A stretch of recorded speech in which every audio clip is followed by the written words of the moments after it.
Bismillahirrahmanirrahim. Selanjutnya, komponen yang kedua dari potensiometer itu ada elektroda kerja. Gitu. Setelah sebelumnya itu ada yang disebut elektroda pembanding ya, atau nama lainnya adalah katoda. Sedangkan elektroda kerja ini merupakan anoda. Gitu. Dia ini bertindak sebagai anoda. Ya. Elektroda yang potensial elektrodanya, nilai potensialnya itu bervariasi karena dia sebagai elektroda kerja gitu, bukan pembanding.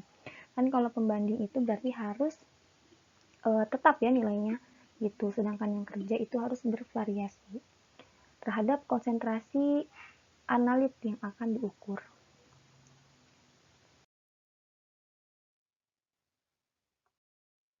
Nah, elektroda kerja ini ada 3 jenisnya. Yang pertama itu ada elektroda ion-ion logam, yang kedua ada elektroda inert, dan yang terakhir ada elektroda membran gitu. Nah, untuk elektroda ion-ion logam itu dibagi lagi menjadi 3 jenis. Nah, elektroda jenis pertama ini merupakan elektroda yang langsung berkeseimbangan dengan kation itu yang berasal dari logam tersebut. Bahan dasarnya ini merupakan kawat perak. Kawat perak yang dilapisi oleh AgCl gitu atau perak klorida, kemudian dicelupkan. Ini dicelupkan pada larutan KCl dengan tambahan 2 tetes AgNO3 gitu. Nah, larutan jenuh ini akan berhubungan langsung dengan AgCl. Nah, AgCl-nya ini merupakan garam penghubung ya.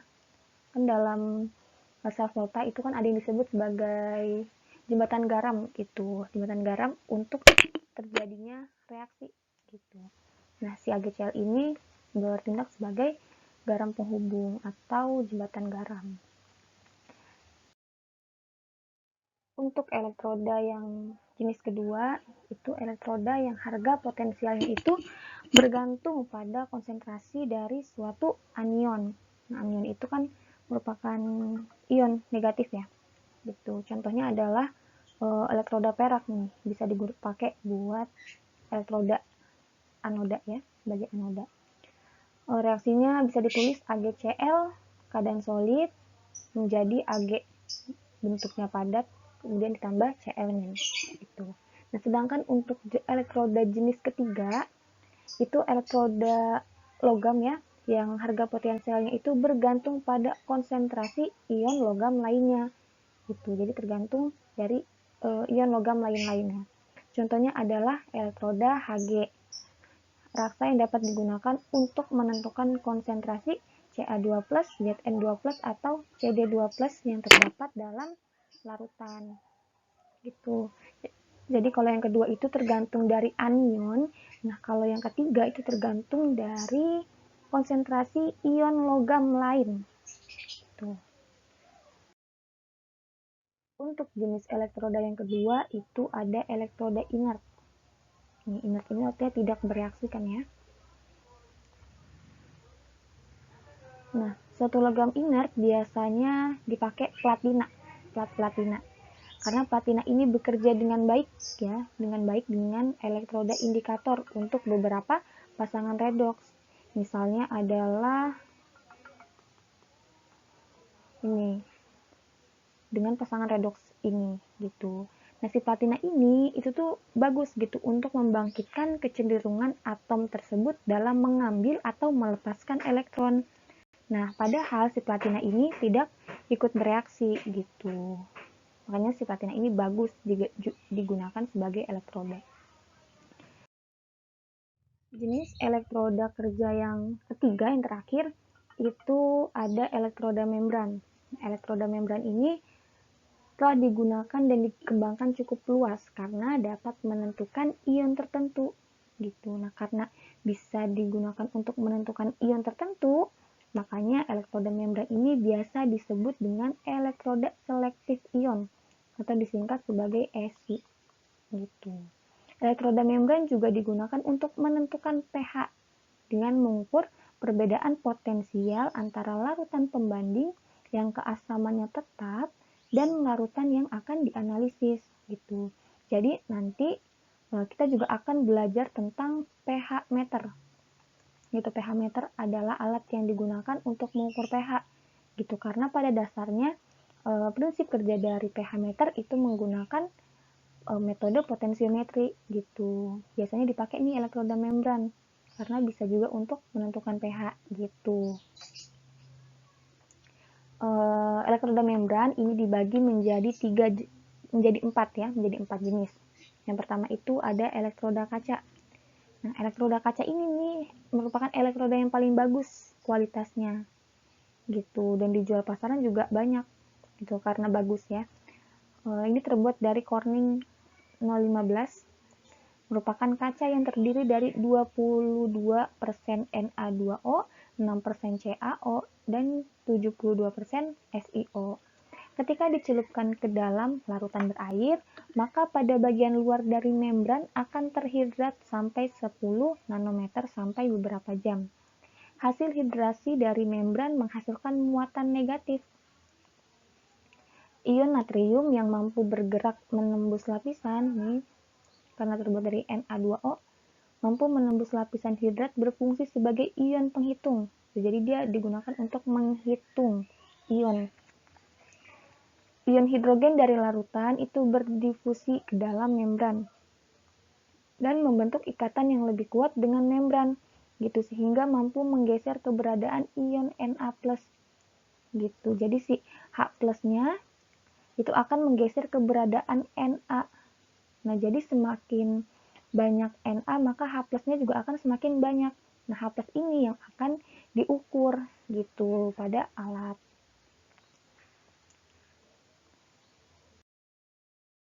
Ini ya, elektroda kaca ini.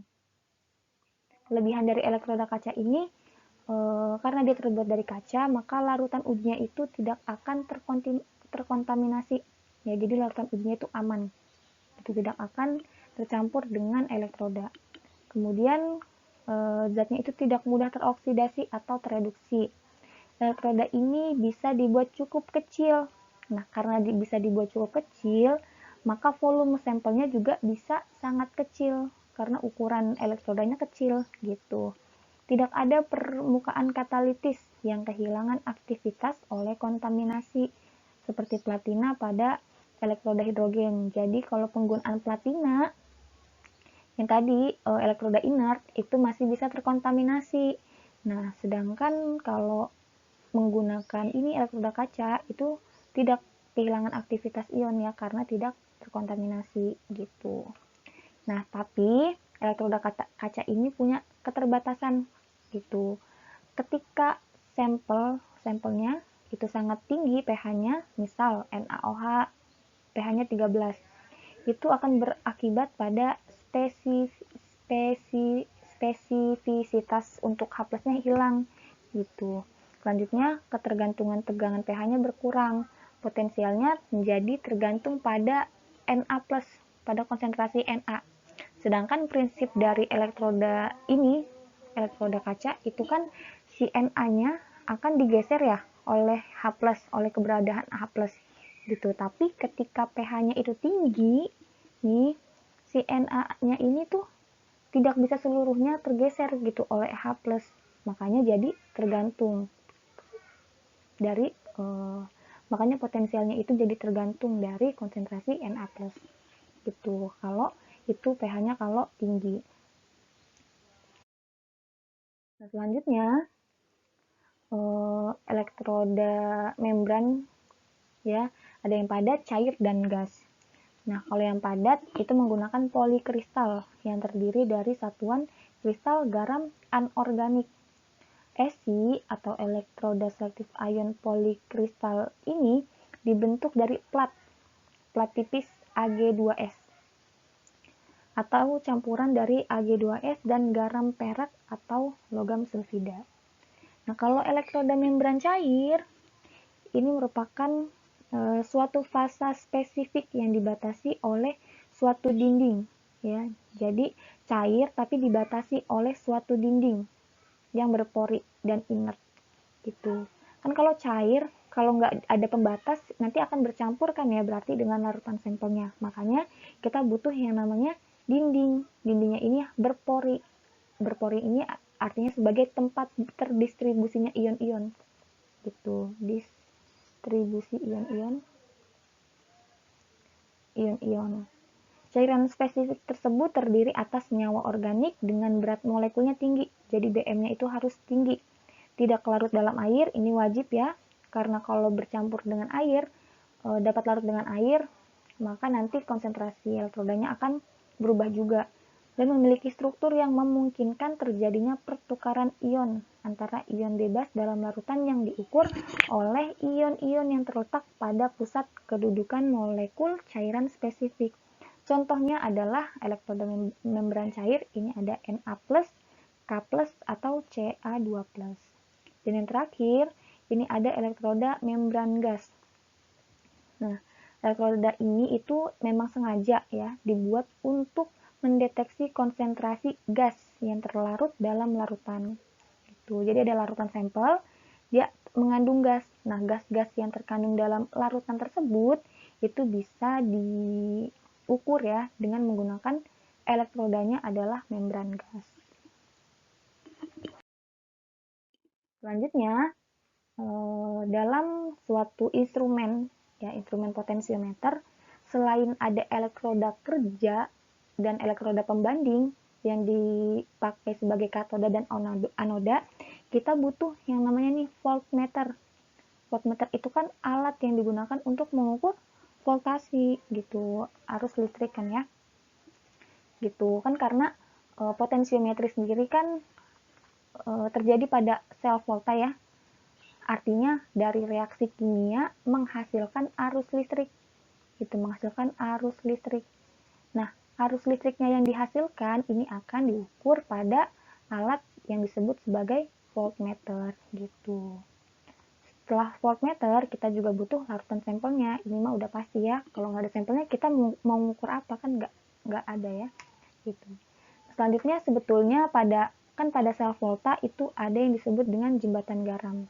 Nah, jembatan garam itu biasanya pada alat instrumen sudah terhubung langsung gitu, dibuat berbarengan dengan elektrodanya gitu. Makanya di sini tidak disebutkan gitu.